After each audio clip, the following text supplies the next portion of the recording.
প্রিয় শিক্ষার্থী বন্ধুরা, কেমন আছো তোমরা? আজকে ষষ্ঠ শ্রেণীর ইতিহাস ও সামাজিক বিজ্ঞান ক্লাসে তোমাদের সবাইকে স্বাগতম জানাচ্ছি।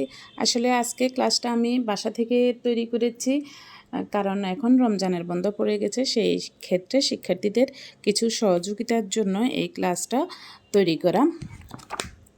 তো প্রিয় শিক্ষার্থী বন্ধুরা, আমরা বিদ্যালয়ে তোমাদেরকে সক্রিয় নাগরিক ক্লাব সম্পর্কে সেই অধ্যায়টা আমরা পড়িয়েছি এবং এই পাঠে বলা হয়েছে যে একটি ফুটবল খেলা তোমাদেরকে দিয়ে খেলানোর জন্য সেখানে দুইভাবে খেলতে বলা হয়েছে, নিয়ম না মেনে খেলা এবং নিয়ম মেনে খেলা। যখন নিয়ম না মেনে খেলার কথা বলা হয়েছে তখন শিক্ষার্থীরা খুবই খুশি হয়েছে এবং তারা খুব আনন্দ পেয়েছে, কিন্তু যখন তারা খেলা শুরু করেছে নিয়ম না মেনে, তখন আসলে আনন্দের চেয়ে ঝগড়া আর বিতর্কটাই বেশি হয়েছে এবং খেলার মধ্যে এমন বিশৃঙ্খলা হলো এক পর্যায়ে তাদের শিক্ষক খুশি আপা সেই খেলাটি বন্ধ করে দিয়েছেন এবং পরবর্তীতে তারা নিয়ম মেনে সেই খেলাটি সম্পূর্ণ করেছে, শেষ করেছে। তো প্রিয় শিক্ষার্থীরা, পরবর্তীতে দেখো আসলে নিয়ম ছাড়া কোনো কিছুই কাজ করে না। নিয়ম মেনে খেলতেই যে কোনো কাজ করলে সেই কাজে সফলতা আসে। তো এখানে তোমাদেরকে কিছু প্রশ্ন দেওয়া আছে, নিয়ম কি শুধু খেলাতেই থাকে? এই ধরনের 4-5টি প্রশ্ন কিন্তু তোমাদেরকে দেওয়া আছে। আসলে নিয়ম শুধু খেলাতেই থাকে না, বরং আমাদের জীবনের প্রত্যেক ক্ষেত্রেই নিয়ম মেনে আলাদা আলাদা নিয়ম থাকে এবং সেই নিয়ম মেনে আমাদেরকে চলতে হয়। এর পরবর্তীতে দেওয়া আছে আর কোন কোন ক্ষেত্রে আমরা নিয়ম দেখতে পাই, চলো তার একটি তালিকা তৈরি করি। আমরা বিভিন্ন ক্ষেত্রে আমাদের বিদ্যমান নিয়ম থাকে এবং সেই নিয়মের তালিকা তোমরা বিদ্যালয়ে আসা যাওয়ার পথে নিয়ম থাকে, শ্রেণীকক্ষে নিয়ম থাকে, পারিবারিক নিয়ম, সামাজিক নিয়ম, পড়ালেখার নিয়ম এবং আচার আচরণের নিয়ম। প্রায় সকল ক্ষেত্রে নিয়ম দেখা যায়। কোথায় কী ধরনের, পরের প্রশ্ন দেখো, কোথায় কী ধরনের নিয়ম রয়েছে? বিদ্যালয়ে যাওয়া আসার ক্ষেত্রে রাস্তার বাম পাশ দিয়ে যাওয়া, যানবাহনে একে অন্যের সাথে বিশৃঙ্খলা সৃষ্টি না হয় যাতে সেই দিকে নিয়ম মেনে চলা, শ্রেণীকক্ষে প্রবেশ করে শৃঙ্খলা বজায় রাখা, শ্রেণীকক্ষ পরিষ্কার রাখা, শিক্ষক ক্লাসে প্রবেশ করলে দাঁড়িয়ে সালাম প্রদর্শন করা, বাড়ির কাজ এবং পড়া তৈরি করা।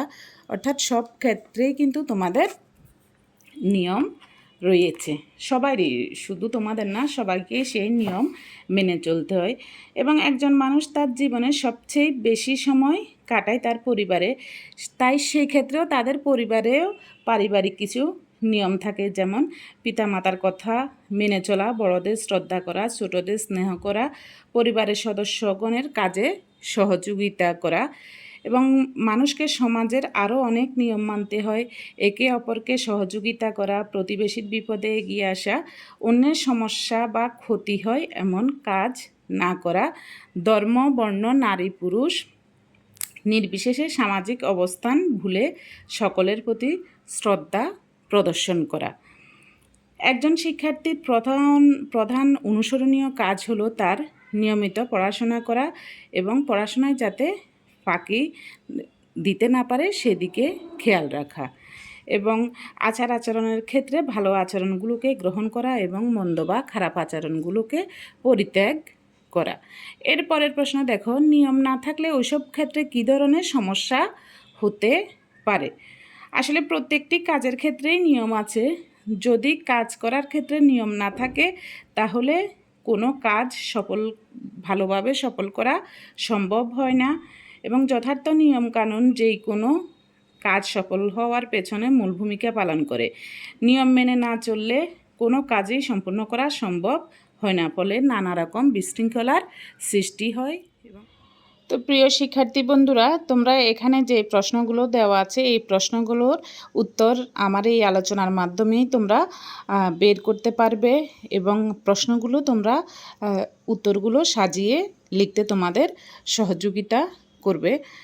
এর পরবর্তীতে আমরা তোমাদেরকে পরবর্তী ক্লাসে শ্রেণীকক্ষে অনুসরণের নিয়ম, বিদ্যালয়ে অনুসরণের নিয়ম এবং পরিবার ও সমাজের অনুসরণের যেই নিয়ম আছে সেই বিষয়গুলো নিয়ে তোমাদের সাথে পরবর্তী ক্লাসে দেখা হবে। অবশ্যই আজকের আলোচনা থেকেও তোমরা কিছু পয়েন্ট এখানে লিখতে পারো।